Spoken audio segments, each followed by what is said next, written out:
नमस्कार दोस्तों, आपके मोबाइल की स्क्रीन के ऊपर जो तस्वीरें दिख रही है, इस तस्वीरों को देख करके आप वाकई बहुत ज़्यादा दुखी हो जाओगे, क्योंकि बाड़मेर शहर के न्यू कवास में एक परिवार को इसलिए उजाड़ दिया गया, उसके मकान में जहां वह रह रहा था उस मकान को जमींदोज कर दिया। और यह जमींदोज उन भूमाफियाओं द्वारा किया गया है जिन भूमाफियाओं की इनके घर पर, इनकी ज़मीन पर निगाह थी। जी हाँ, यह तस्वीरें देख करके आप अंदाज़ा लगा सकते हो कि बाड़मेर में किस कदर भूमाफिया हावी है और लोगों की ज़मीनों पर किस तरीके से कब्जे किए जाते हैं। यह बर्तन जो देख रहे हो, यह बर्तन उसी मकान के अंदर, जिस मकान को रात के अंधेरे में जेसीबी मशीनों द्वारा ध्वस्त कर दिया गया हो, जिसमें यह टूटे फूटे बर्तन घर वालों ने बाहर निकाले और अब यह आसमान तले आ चुका है। दरअसल इस घटना के बाद में हालांकि पुलिस ने तत्परता दिखाते हुए मौके पर पहुंची पुलिस ने 5 लोगों को गिरफ्तार भी कर लिया है।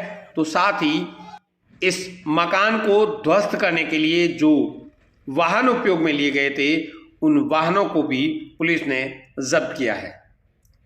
लेकिन सबसे बड़ा सवाल यह उठता है कि आखिर बाड़मेर में कानून का क्या, अपराधियों के अंदर डर खत्म हो चुका है, जिसका नतीजा है कि इस तरीके से रातों रात किसी के घर को ध्वस्त कर करके उसके ऊपर कब्जा करने की कोशिश की गई।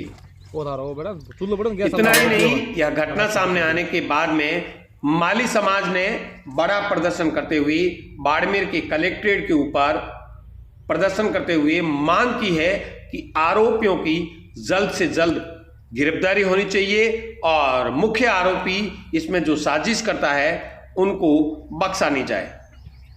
आप देख रहे हैं, यह माली समाज का प्रतिनिधिमंडल कल बाड़मेर के पुलिस अधीक्षक से मिला है और पुलिस अधीक्षक का कहना है कि इस पूरे प्रकरण में उनकी संज्ञान में है और इस पीड़ित परिवार ने यह भी आरोप लगाया है कि उनके घर में बहन बेटियों के साथ में भी उन अपराधियों द्वारा, उन भूमाफियाओं द्वारा छेड़खानी की गई है। इसलिए हम आपको यह तस्वीरें साफ साफ नहीं दिखा सकते, क्योंकि पीड़ित परिवार भी इसमें शामिल है। ऐसे में अगर पुलिस के अंदर जांच होती है और यह साबित होता है कि वाकई छेड़छाड़ की गई है, तो मामला गंभीर होगा कि भूमाफियाओं द्वारा पहले मकान को ध्वस्त किया गया और उसके बाद में इनके घर में बैठी बहन बेटियों के साथ छेड़छाड़ की गई। हालांकि समाज ने प्रदर्शन किया और दबाव भी बनाया है प्रशासन के ऊपर, लेकिन बाड़मेर पुलिस अधीक्षक का कहना है कि उन्होंने कार्रवाई करते हुए 5 लोगों को गिरफ्तार तत्काल प्रभाव से कर लिया है। अन्य आरोपियों की अलग अलग टीमें बना करके तलाश की जा रही है और जल्द ही उन आरोपियों को भी सलाखों के पीछे भेज दिया जाएगा। लेकिन एक सवाल जरूर खड़ा होता है कि आखिर भूमाफियाओं के अंदर इतनी हिम्मत कहां से जाती है, उनके अंदर कानून का डर क्यों नहीं है।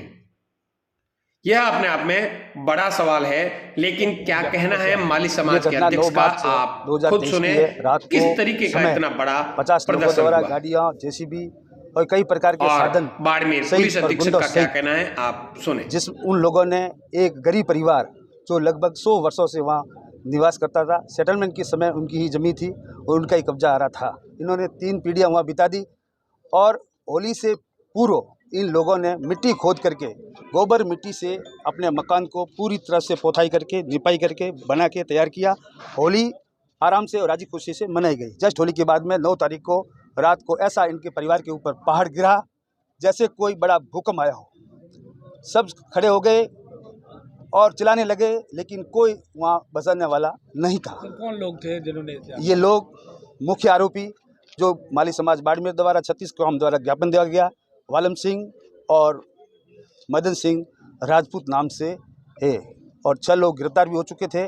और उसी समय समाज के लोग सदर थाने इनके परिवार के तक पहुँचे और इनकी मदद की, नहीं तो क्या मालूम इनका हाल क्या होता। आज एसपी को आपने ज्ञापन दिया, क्या काम? आज एसपी साहब से ज्ञापन किया।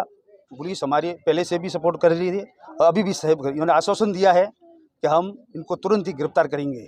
और मैं इस आप मीडिया साथियों से भी अपील करूंगा, आप स्वयं जाके वहाँ मौका देखें और एक पुराना खेत जो आप और मैं क्या पेड़ भी वहाँ रोने लगेंगे, ऐसे हालत में इस परिवार को खुले आसमान के नीचे छोड़ दिया। इनका हाल बुरा हाल है। इनके कोई समाज द्वारा मदद की गई और वहाँ 2-3 कमरे भी अभी हमने बनाए ताकि क्या इस गर्मी के मौसम में ये आराम से निवास कर सके। और हमारी मांग ये है कि इस परिवार को पुनः वहाँ मकान बना करके प्रशासन दिया जाए और इनकी जो पुश्तैनी ज़मीन है, कुछ भूमाफिया द्वारा फेरबदल करके ज़मीन हड़पने के लालच में इधर उधर के कागज़ तैयार किए, वो कागज़ तुरंत प्रभाव से निरस्त किए जाए और वापस इनके नाम से ज़मीन की जाए ताकि इन परिवार का हौसला बढ़े और सतीश काम से ये संदेश जाए कि वास्तव में गरीब परिवार के साथ में जो ऐसी अन्याय की घटना दोबारा न हो सके। आप सभी यहाँ पधारे, हमारा सहयोग किया, धन्यवाद। सर, आज हमारे समाज के लोग यहाँ पर बड़ी संख्या में एकत्रित हुए थे और महिलाओं ने आरोप लगाए कि उनका मकान को ध्वस्त कर दिया, साथ ही उनकी जो बच्चियाँ थी उनके साथ में भी छेड़छाड़ की गई है और उनके गहने लूट के लिए। तकरीबन 3 दिन पहले रात को ये सूचना जरिए फ़ोन कंट्रोल रूम को और ग्रामीण थाने को प्राप्त हुई थी कि ग्रामीण थाने क्षेत्र में किसी जगह पर जहाँ ये लोग रहते हैं अपना स्थायी आवास बना करके, वहाँ कुछ अज्ञात लोगों ने आकर के घर ध्वस्त किए हैं और बुलडोज़र वगैरह चलाए हैं, जिस पर तुरंत आदेशित किया गया था एसएचओ ग्रामीण बाड़मेर और सीओ बाड़मेर को, जो तत्काल मैं जाब्ते के मौके पर पहुँचे थे। और तब तक वहाँ जो उपस्थित आरोपीगण थे वो भाग चुके थे, लेकिन सेम अगले दिन ही उसमें 5 लोगों को दस्तयाब करके और उन्हें नियमानुसार गिरफ्तार किया गया है। मौके में जो वाहन प्रयोग किए गए थे इस जुर्म को अंजाम देने के लिए, उनको भी जब्त किया गया है और आरोपियों को फिलहाल जेसी फरमाया गया है माननीय न्यायालय द्वारा। इसमें जो शेष मुलजिमान, जो 1-2 मुलजिमान नामजद हैं जो शेष हैं गिरफ्तारी से, उनकी गिरफ्तारी के लिए अभी वर्तमान में टीमें निकाली हुई हैं और जल्दी उनकी गिरफ्तारी हो जाएगी, ऐसा मुझे विश्वास है। सर, ये जो महिलाओं जो मूल इसमें विवाद का कारण है वो ज़मीनी विवाद ही है। आज जो उसमें परिवाद आया है उसमें कुछ आरोप ऐसे भी लगाए गए हैं कि महिलाओं के साथ छेड़छाड़ जैसी घटना भी उस वारदात में कारित की गई है, तो वो परिवाद में जो है वो अनुसंधान में शामिल कर लिया गया और उन विषयों पर भी अनुसंधान किया गया है। सर, जो आरोपी थे उनके पास पिस्तौल हथियार भी है क्यों? ऐसा आरोप नहीं लगाया गया है। आरोप ये था कि वो कुछ डंडे वगैरह लेकर के और बड़ी बड़ी मशीनें या वाहन लेकर के आए थे।